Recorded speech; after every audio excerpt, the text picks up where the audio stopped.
the terms of office, the registration of a cooperative. We feel that upon registration, we felt that inclusive of the registration, there is a protection which we consider something as a bond, and I think that should be implemented at that stage. We know some credit unions and cooperatives would have been slipping away, ignoring that process. So that, I think we need to address that situation.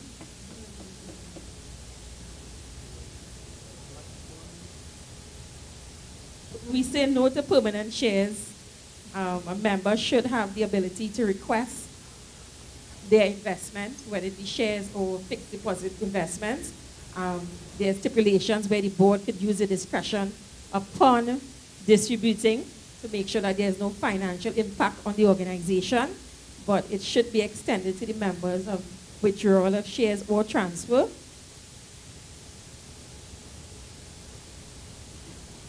And yes, to the deposit insurance, it should be mandatory, and we also included at a percentage. We know that a certain percent is covered by the insurance, but some sort of percent could be covered by the credit union or cooperative. That came in light of the previous organization being closed, and a lot of people would have had a hard time getting what they have input into the organization. So we are saying the insurance could cover a certain part, or let's say 75,000. I'm going with an exaggeration of somebody investing 100. We have coverage at 75 from the institution, and then the cooperative and the credit union could now contribute towards that fund to protect the investor with some sort of percentage. And that's our contribution. Okay, thank you very much, Table 10. Can I call on Table 6 to add your new points? Table 6 with policy, and it comprised of 2 teacher guides. They were from Scarborough RC and Mariah Government. So they have left, and these are their notes. In summary. So they have said, provide training for teacher guides, policies in which training could be provided for teacher guides. There should be a forum to encourage thrift among the students and the teachers, because what they were saying that in Red Cross or 4-H clubs, there is a time allotted for these groups, but for the junior cooperative, there isn't a time allotted. So they would have to be collecting monies all during the week, all during the day. So they are asking that a time be allotted for the collection of savings from the junior cooperative members. They also spoke about continuous education for students in the philosophy, principles, and values of cooperatives so that it could become a way of life for these students.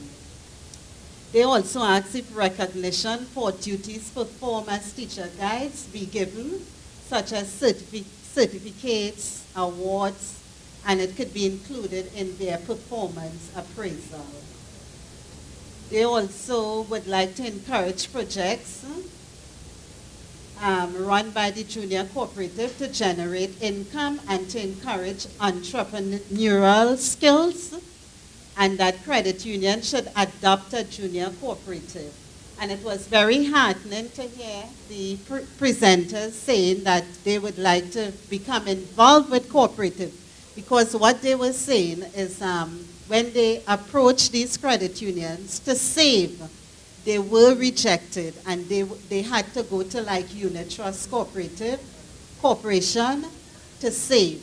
So it was very heartening to hear that the credit unions would like to work with the junior cooperative.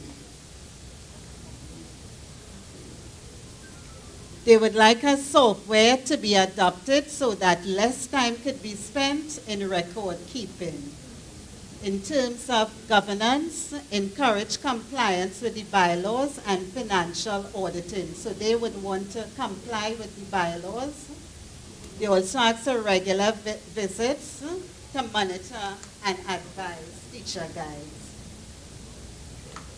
If you could just summarize and just... And the final point, develop junior cooperative, the councils, and in terms of promotion, to have quizzes and youth rallies and internship with credit unions, and to be visual in community projects in collaboration with credit unions. And also to have competition to encourage like best savers or the most consistent saver. Thank you very much for the report on table 3. And I think we have... My name is Edrich Gibbs. I represent the Tobago United Corporate Society. In keeping with the request of the fund that we had, that we keep it simple, keep it short, and only include the things that were left out. The only thing that we had that was different was the suggestion made at the table that there be 2 commissioners, one in Trinidad and one Tobago. And that was, yes, because it seemed there was that the concern that the things like arbitration and things that take quite a long time to get done, if they were done locally by a local commissioner, well then they would bypass the length of time. Not only that, but they said also that there should be some intermediary body between the commissioner and the units, so that whatever concern should go to that body, and then the commissioner be the final arbitrator, and that's in both cases, both Trinidad and Tobago. That's the only thing that we had is different from what other people said. Thank you very much, Mr. James. I think you were very short. Without further ado, I'd like to invite Ms. Sangita Bundu to just take us through the way forward very quickly. Thank you. Please welcome her.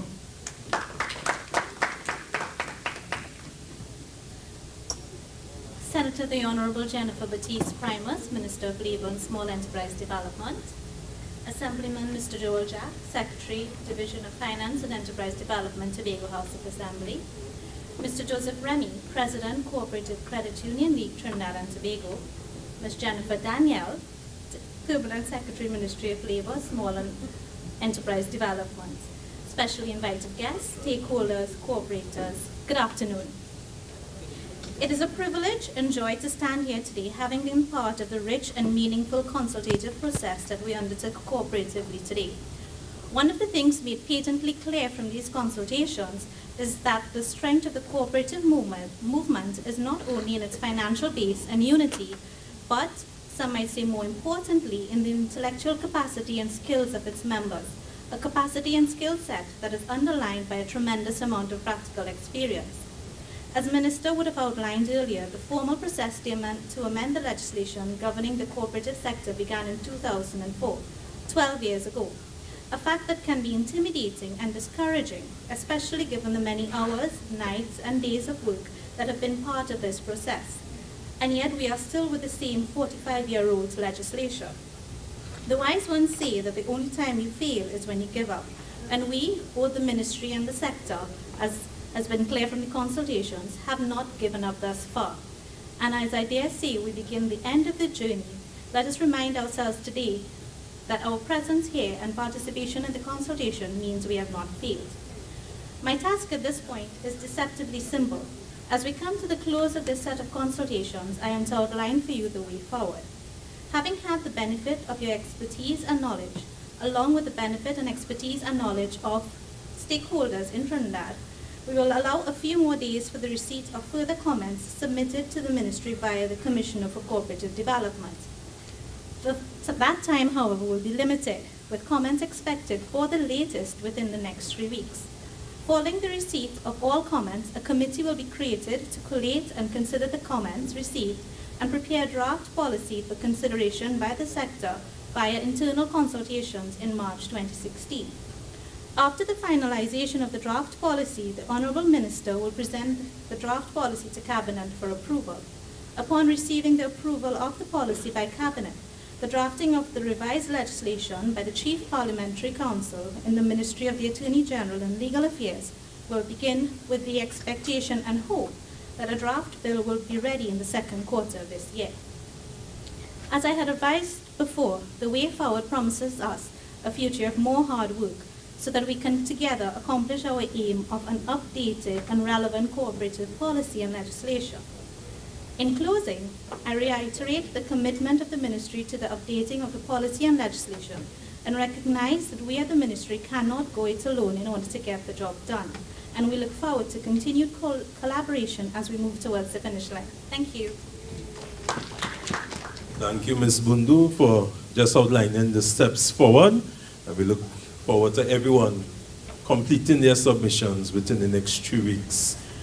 At this point in time, I would like to invite the host organization today, the Tobago House of Assembly, Mr. Joel Jack, Secretary, Division of Finance and Enterprise Development, to just bring some closing remarks and just close off this day in the capital of paradise for us.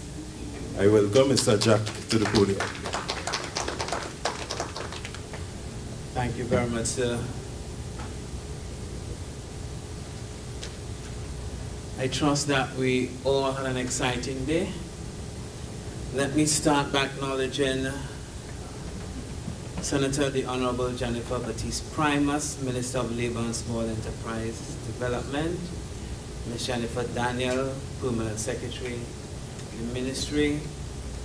I also wish to acknowledge my own administrator, Mrs. Claire Davidson Williams, Mrs. Marcia London McKellar, Deputy Permanent Secretary in the Ministry of Labor and Small Enterprise Development, Mr. Carol Adams, Commissioner for Cooperative Development, Mr. Joseph Remy, President of the Cooperative Credit Union League of Trinidad and Tobago, and other representatives of the Cooperative and Credit Union movement. Dr. Ralph Henry in his absence, I'm not seeing him at the moment. Specially invited guests, the hardworking staff of the Cooperative Development Unit and the Communications Department, who worked very hard in putting together with the staff of the Ministry of Labor and Small Enterprise Development. Could you give them a round of applause, please? Members of the media, ladies and gentlemen, let me say I'm heartened by what I'm seeing this afternoon, because if my time is right, it's 4:15.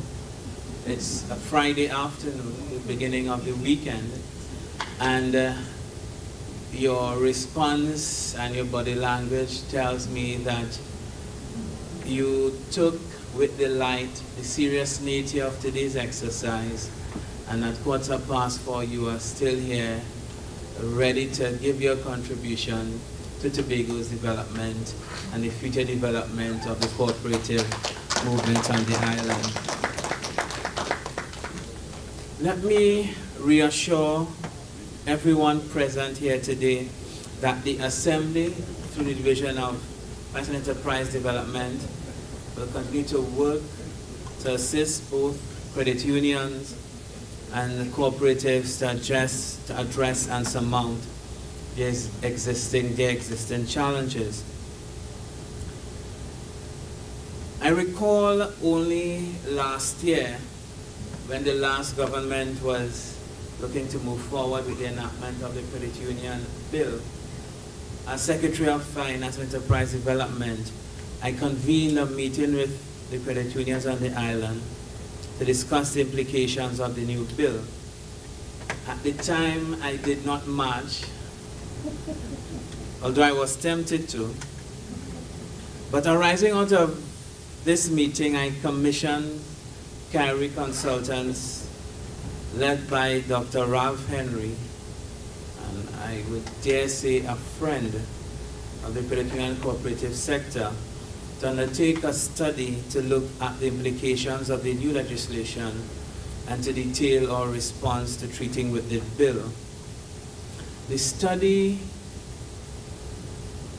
intended to identify how credit unions might mobilize financial resources for Tobago's development and to identify measures that the THA might undertake to ensure that the special needs of Tobago's credit unions are preserved and protected within the changing legal environment.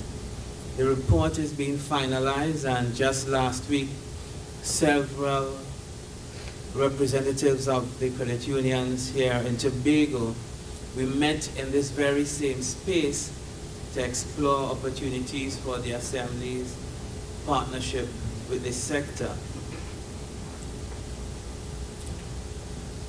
It is hoped that the recommendations from this study and what we discuss here today will form part of the response to the new legislation, but it will also form part of a wider set of initiatives that will see the development and expansion of the credit union and cooperative sector on the island in the not too distant future.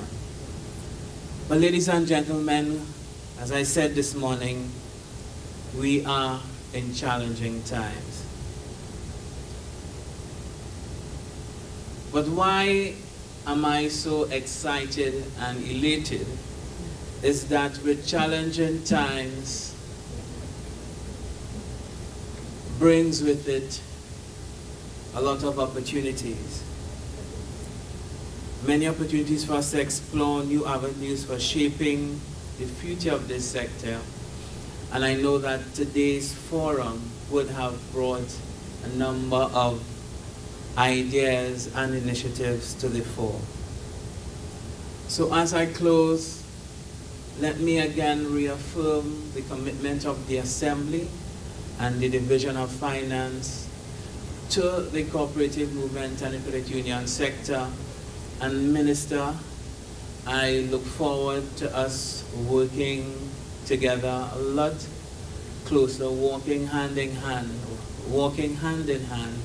to ensure the survival, the growth, the development, and expansion of the credit union movement within the next 5 to 10 years. With that said, I now take my leave and hand over to the Master of Ceremonies for this afternoon. But let me thank you again. I am really proud of all the participants, our friends from Trinidad, as well as everyone from the Tobago Credit Union movement. Your presence this afternoon, it says a lot, and it also speaks to the importance of the sector moving forward. And as Secretary, you have my support. I thank you. And now I'd like to welcome our Minister, Senator the Honorable Jennifer Baptiste Primus, to the mic to bring her closing remarks. And as one of the major champions in this initiative, please, let's welcome her as she brings a close to these events. Thank you. Thank you very much, Mr. Chairman. The Secretary for Finance and Enterprise Development, Mr. Joel Jack, Permanent Secretary, Ministry of Labor, Small and Enterprise Development, and all other protocol observed. Good afternoon, Mr. Remy, and all other protocols observed. A pleasant good afternoon to everyone. I'm doing some serious time management here. My manager of communications just told me, Minister, it takes 22 minutes from here to the airport. So she has worked it out down to the minutes.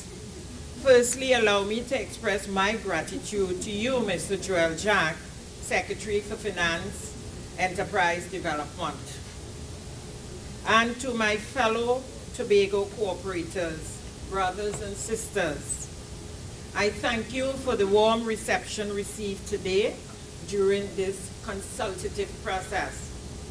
As part of a government in action, it became necessary for me to attend to other matters during this, my first official visit to Tobago in my capacity as Minister of Labor et al. I had to pay a courtesy call. I'm really cutting it to the bone.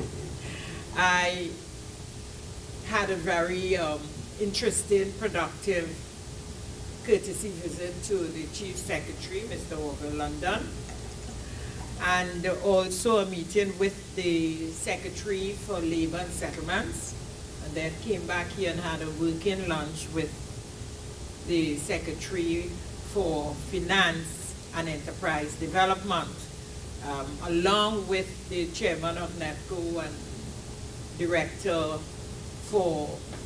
the director representing the Tobago House of Assembly. And we have laid the platform upon which a very solid and mutually beneficial relationship will be built. I must say that I am comforted by the fact that a serious discussion is being fashioned on the way forward out of today's discussion, and the ministry's collaboration with the Tobago House of Assembly is one of the first avenues of cooperation to achieve maximum results. I am informed that very healthy discussions were held among yourselves, particularly in determining the way forward. To this end, I am very pleased that the Tobago arm of this beloved movement has engaged in the process of preserving the legacy of cooperatives as part of your social fabric. Today's presentation has illustrated that cooperatives have always played a central role in the social structure of Tobago. Cooperatives have enabled individuals, communities, and sector developments across Tobago for a number of decades, and it is with this in mind that your contributions collectively to the growth and development of the national movement becomes even more essential.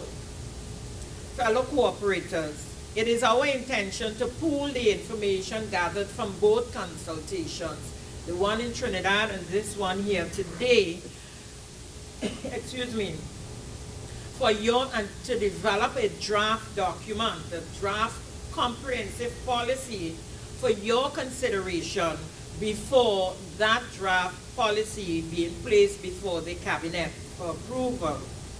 If you believe that the time was not nearly enough for you to fully ventilate your issues and comprehensively articulate the Tobago movement's stance on pertinent matters, I implore you to continue to make contributions through the many avenues being provided for feedback, including through the Office of the Commissioner for Cooperatives or via our ministry's website. Ladies and gentlemen, it is this ministry's intention to continually treat with all our stakeholders' needs, primarily through the consultative process. We will continually share the progress in resolving critical issues through all our agencies and divisions. The presentation from or by Dr. Ralph Henry, Chairman of Kyrie Consultants at today's proceedings, highlighted the relevance of cooperatives even in Tobago modernized era. My understanding is that Dr. Henry's presentation emphasized the space for cooperatives in Tobago to make a difference in the areas such as entrepreneurship, youth and finance, and accentuates the role of cooperatives in efforts to diversify the economy. Having been exposed to the teachings of Dr. Ralph Henry for, let's say, a number of years, I am quite assured that his research and subsequent recommendations can solidify the outcomes of your discussions. Once again, I take the opportunity to acknowledge Dr. Henry and Kyrie Consultants for their outstanding efforts in ensuring the relevant empirical evidence exists to strengthen the movement's enterprise towards self-sustainability, growth, and development. And this is one aspect about the cooperative credit union movement that I'm personally proud of. and I've said it at the Trinidad consultation, and I think it is worthy of being repeated here, that the movement did not respond to the former administration attempt to treat you all as a financial institution, as a bank. You all did not respond emotionally, but you all responded in a manner that makes it very difficult for any administration to ignore your sound, cogent, well-researched counter-arguments, and I commend you for that. And we thank Dr. Henry also, and we would also like to thank Mayor and Company, that legal firm. Fellow cooperators, your contributions have also identified the need to improve efficiency, upgrade management skills, and staff development to compete effectively in this dynamic business sector. The importance of sound governance and business practices cannot be understated. This government acknowledges that cooperative-specific legislation can, among other things, establish governance controls and set up a prudential supervisory framework for all institutions in the sector. In concluding, ladies and gentlemen, as we chart a way forward for the cooperative sector, this government once again assures you that it will take on board all of your concerns today and those in the future. And I assure you that any decisions taken in the final analysis will contribute to the betterment of the entire sector and the people of Trinidad and Tobago. The discussions held will contribute to decisions that will be positive for the development of the cooperative movement. I want to thank you, ladies and gentlemen, for your participation in this consultative process. I am aware, and I want to echo the words of the Secretary for Finance and Enterprise Development. I am aware of the Tobago culture, very, very much aware. I spent 12 years as the president of PSA, and every month came to Tobago and spent a week. I have traversed the entire island. And I know, on a Friday afternoon, at 4:30, I look and I see all the tables occupied. You have signaled to me that this consultation was very, very important. And more so, on a Friday evening, just before Carnival, I commend you twice. I want to urge you all to continue with this level of seriousness, because what you did today will determine the survivability and longevity of this union, this movement that has seen and contributed towards the people sector and the growth and development of the ordinary man. I thank you all very much. God bless our nation. God bless Trinidad and Tobago. God bless our Honorable Prime Minister, the President of this Republic, the Leader of the Opposition, and the leaders of the credit union movement. And God bless you all. Have a wonderful evening, a blessed and restful weekend. I thank you. Thank you, Madam Minister. Such inspiring words to close today's session, and it's really hard to follow those remarks, but I will do so by saying thank you, everyone, for coming out here today, contributing to this process. We look forward to your continued involvement. Get home safe and have a blessed and productive weekend. Thank you.